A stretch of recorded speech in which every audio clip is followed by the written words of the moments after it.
좋아요, 구독. 8시 반 지나고 있습니다. 매일 아침 8시 반 센티멘탈 대 펀더멘탈 시작하죠. 오늘도 시작을 해보겠습니다. 현대로템 오늘 센티멘탈 주식으로 말씀드리겠고요. 펀더멘탈로는 FNF 이렇게 두 종목 되겠습니다. 자, 현대로템 좀 보겠습니다. 차트를 보시면 저희가 파란 줄로 이렇게 표시를 해왔습니다만은 방산주에서는 뭐 LIG 넥스원, 한화 에어로스페이스 저희도 뭐 계속적으로 반복을 해서 말씀을 드렸던 바가 있고 다른 방송에서도 많이 얘기가 거론이 됐을 겁니다. 근데 어쨌든 현대로템도 저기가 최근에 좀 몇 번을 얘기를 했죠. 근데 주가가 올라오다가 조금 조정을 받았습니다. 그런데 다시 좀 올라갈 좀 여지가 있는 그런 느낌이 나와서 제가 오늘 다시 말씀을 드립니다. 자, 현대로템은 이 차트에서 보시듯이 다른 방산 그 선도주에 대비해서 후발 방산주가 맞습니다. 그런데 최근에 폴란드 관련되는 이슈가 한번 이렇게 주가로 반영이 됐다가 다시 재차 반영될 가능성이 좀 있을 수도 있겠다 이런 생각을 좀 해봅니다. 폴란드만 지금 바라보고 있잖아요. K2 전차 뭐 2차 계약분이 거의 뭐 7조 원 이상 될 거다 이런 생각을 좀 하면서 주가는 조금 반응을 했는데 그것뿐만이 아니고 플러스에서 루마니아나 이집트, 인도 이쪽 신규 국가 쪽으로도 조금 갈 가능성이 있다 이런 리포트들이 나오고 있거든요. 그러니까 그런 면에서 다른 모멘텀도 좀 뒤져보면서 좀 찾아볼 필요가 있겠다 이렇게 해서 말씀을 드립니다.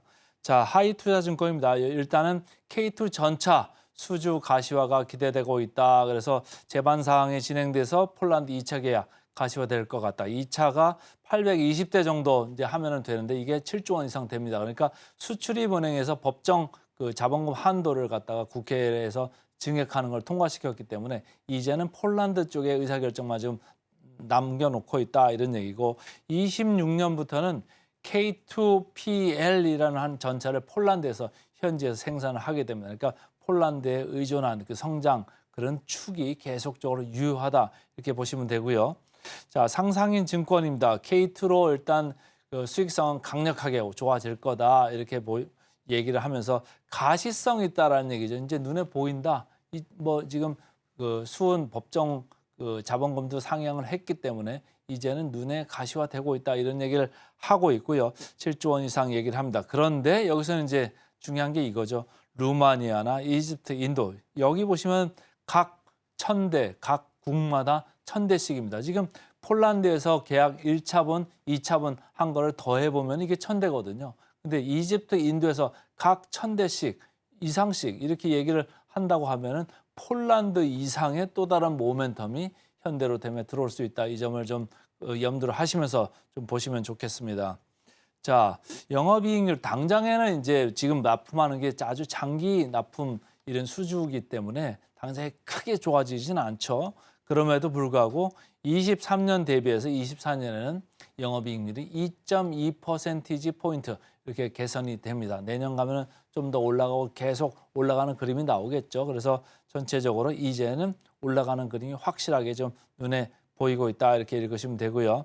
자, 주가가 한번 25,000에서 35,000까지 이렇게 한 40% 튀었습니다. 그러니까 조정을 3만까지 조금 받았었죠. 다시 지난 금요일 날 이렇게 좀 올라가는 모습이 보였는데 외국인이 최근에 매수를 조금 주도를 하고 있습니다. 외국인이 최근에 많이 샀던 주식이 LIG 넥스원이라는 주식이 있지 않았습니까? 아까 주가 제일 처음에 보여드렸습니다만 주가가 상당히 강세를 보여왔습니다. 이제 외국인이 이제 현대로템 같은 데 입지를 좀 하고 있다 이렇게 이제 가늠이 되고요. 여기에 기관이 가담을 한 모습입니다.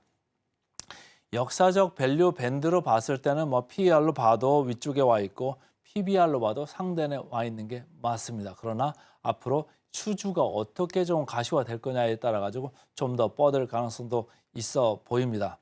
다만 이제 PER이나 PBR로 봤을 때 밸류에이션이 낮지는 않아요. 현대로템이 14.6배, 현대로템 PBR로 봤을 때도 1.8배. 그러니까 이쪽 지금 한화 에어로스페이스, LIG 넥스원 여기 17배보다는 좀 낮습니다. 그리고 방산 전체적으로 다 지금 해외 쪽에서 이 매출이나 수출이 지금 뻗어나가고 있는 이런 모멘텀이기 때문에 시장에서 밸류에이션을 많이 주고는 있죠. 근데 현대로템은 또 지금 부분적으로 안 좋은 데가 있잖아요. 레일 솔루션, 그러니까 철도, 차량 이쪽이 좀 안 좋지 않습니까? 그러니까 작년에 보면은 매출이 좀 많이 줄었어요. 그러니까 그것 때문에 밸류에이션 리레이팅 되는 게 조금 방해 요소는 되고 있다. 이렇게 보시면 됩니다. 방사는 잘 나가고 있습니다만은 그 레일웨이 이쪽에서 조금 내려가고 있기 때문에 조금 마이너스 요인이다. 그런데 시장 평균 대비해서는 낮지는 않다. 이렇게 읽으시면 되겠습니다. 자, 목표가 쭉 내려오다가 최근 1월부터 해가지고 상향으로 약간 전환을 한 모습입니다. 그러니까 주가가 다시 이거의 느낌을 받아가지고 올라가고 있는 그런 상황이고요. 자, 목표가 대비해서 현대로템은 18% 정도 괴리율 남아 있습니다. 그래서 오늘은 센티멘탈 주식으로 현대로템부터 먼저 말씀을 드렸습니다. 이제 펀더멘탈로 가보겠습니다. 펀더멘탈 오늘은 FNF입니다. 주가가 재미가 하나도 없던 주식이죠. 자, 차트 보시죠. 12개월로 봤을 때 지금 12개월 전에를 100으로 놓고 보면 지금 50 중반 정도밖에 안 됩니다. 그러니까 45% 정도 주가가 빠졌다는 얘기예요. 이게 주가 쫙 빠졌죠. 그런데 다른 8개 의류 잡화주 평균을 제가 좀 내봤습니다. 근데 1년 전 대비해가지고 한 적게 올랐습니다만 10% 정도는 오른 셈이 됐어요. 최근에 그나마도 시장이 좀 오르면서 같이 좀 오른 느낌이 있죠. 그런데 FNF는 하염없이 쭉 내려왔습니다. FNF는 이제 여러분들 그 브랜드가 있죠. MLB라는 것도 있고 디스커버리라는 것도 있고 여러분들이 아시는 분들은 좀 아실 텐데 특히 중국 쪽에서 시장이 크게 늘어나고 점포 수도 매장 수도 크게 늘어나면서 모멘텀이 아주 컸었죠. 그래서 성장주로 분류되던 이런 회사가 많습니다. 그런데 자꾸 매출 쪽에서 중국 내수가 좀 생각보다 안 좋다. 그리고 성장하는 그 커브가 생각보다 좀 줄어든다. 그리고 최근에 24년 회사 측 가이던스가 나왔습니다만은 매장 확대를 갖다가 예전의 계획보다 조금 낮춰 잡았습니다. 그러니까 성장세가 좀 멈추는 거 아니냐 이런 우려가 들어오면서 주가가 디레이팅 되는 겁니다. 리레이팅은 주가 재평가되면서 주가가 올라가는 건데 디레이팅은 주가가 다시 거꾸로 가는 그런 현상을 말합니다. FNF가 바로 그런 형식인데 그럼에도 불구하고 지금 PER이 6배 전후까지 아주 많이 내려와 있다. 이 점을 좀 봤습니다. NH증권입니다. 중국 쪽이 4분기에는 그나마 조금 개선됐다. 그런데 국내가 오히려 말썽이다. 이런 얘기를 하는 거예요. 그래서 앞으로 반등을 하려면은 신규 브랜드나 테일러메이드 연결 쪽으로 조금 플러스 요인이 있어야지 조금 성장세가 다시 들어올 숫자적으로 말이죠. 그래서 24년은 이렇게 MLB 100개, 두베티카 34개 하고는 있습니다만은 기존 계획 대비는 좀 많이 줄어든 상태다. 이렇게 읽으시면 되고요. 한화투자증권입니다.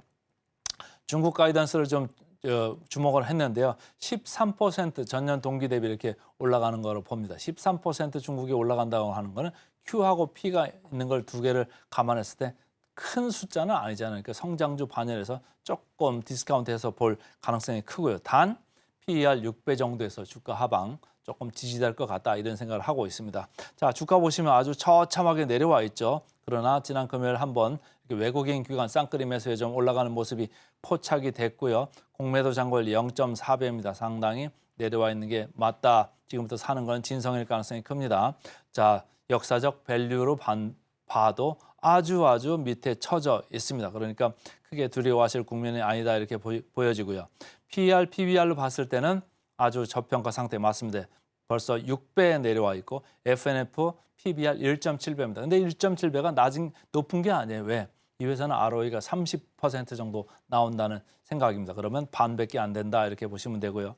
목표가는 하향세 맞습니다. 그러나 이제 멈출 가능성이 좀 있어 보이고 자, 괴리를 보겠습니다. 53% 정도 남아있는 거로 보입니다. 그래서 오늘은 센티멘털로 현대로템, 펀더멘털로 FNF 두 종목 말씀을 드렸습니다.